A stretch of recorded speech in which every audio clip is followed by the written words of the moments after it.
Buenas, estimados colegas. Este es un trabajo desarrollado por mi persona, Arjadis Marchán Barbosa, y mis compañeras María Cela Álvarez Canchila y Cecilia Quirós Ortega. En este video exponemos una visión general al proceso de perspectivas de género, siendo uno de los retos más importantes que actualmente tienen los docentes desde los parámetros de procesos de construcción ciudadana e identidad, teniendo en cuenta que es uno de los lineamientos por los que se maneja el proceso de educación inclusiva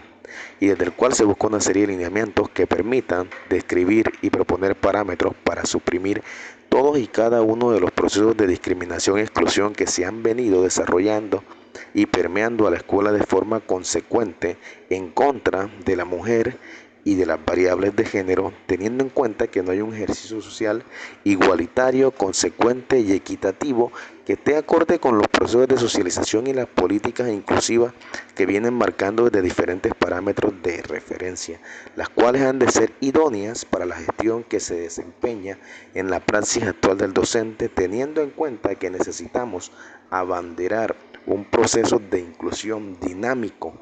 pedagógico y consecuente con la necesidad de cambio de paradigma, teniendo en cuenta que hemos estigmatizado a los géneros a lo largo de la historia y que esto se ha marcado taxativamente en la educación convencional,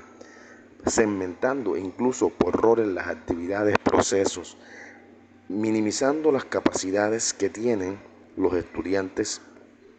y que son permeadas en diferentes contextos sociales. Ante eso surge una serie de interrogantes y parámetros, como por ejemplo, ¿cuáles son esas condiciones históricas que han conllevado el abordaje de la perspectiva de género? Y debemos partir de un análisis simbólico y cronológico que parte en 1968, cuando Robert Stoller utiliza por primera vez el concepto de género en su libro Sexo y Género, dando una referencia a los Estados Unidos y a la Unión Europea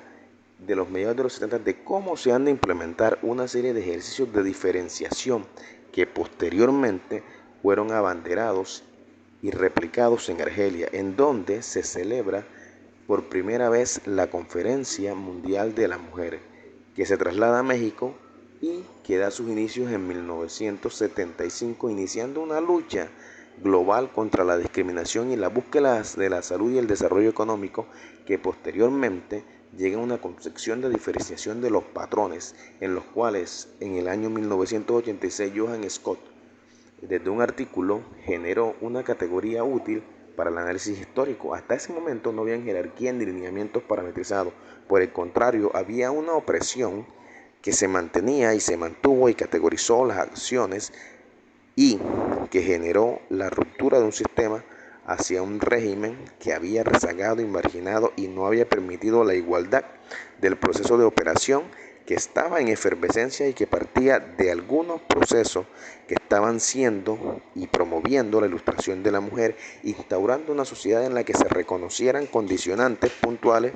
y que posteriormente se conmemora el 8 de marzo, el Día Internacional de la Mujer, algo que se intensifica en la década de los 90 y donde se genera una tercera ola feminista en la que aún estamos desde un sistema de parámetros éticos y condicionantes. Continuando con lo que manifiesta nuestro compañero, es claro que debemos reconocer a la mujer desde un evento de carácter social hacia una conceptualización espiritual y no como lo opuesto al hombre. Es claro que debemos suponer que la mujer maneja un aparato psicológico diferente desde los parámetros de sexualidad y que siguen una indiferenciación al momento de nacer,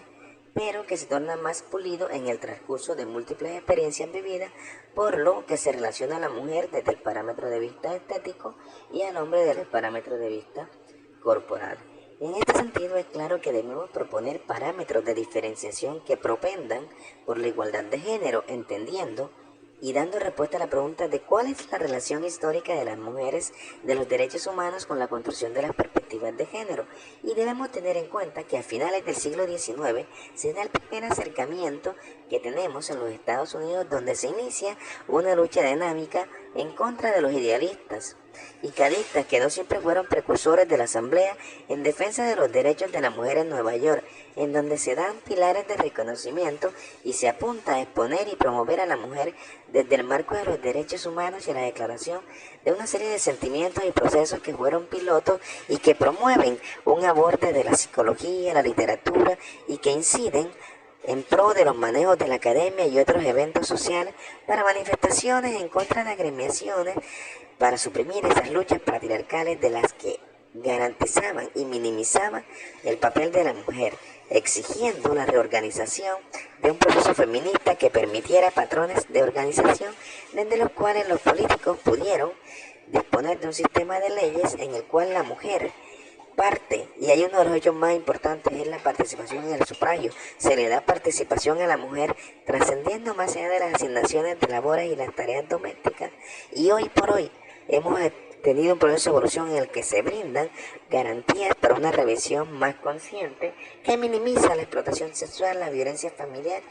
y la subestimación de la mujer, entendiendo que hay un proceso de inclusión mayor en el que la mujer dispone de derechos y beneficios de plena realización, lo cual ha trascendido a la educación, minimizando las necesidades de cuestionamientos clásicos y dando garantías para un ejercicio deliberado que ha estado aunado en la igualdad de género según la valoración imparcial que se debe asumir desde la sociedad hacia un respeto y reconocimiento por las diferencias, teniendo en cuenta que el papel de la mujer marca una ruta fundamental desde los derechos humanos, en donde en 1692 hay una vinculación de los derechos de la mujer y una obra que contiene la educación en la que se daba a las mujeres porque se hacían más artífices y podían dedicarse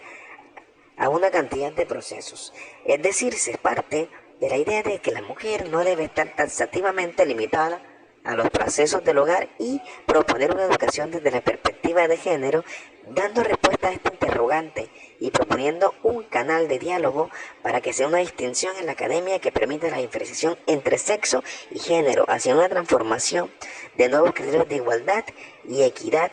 para la subordinación entre sexos a fin de obtener una visión parcial y dinámica que permita una visión más entrópica de los procesos que exige la educación.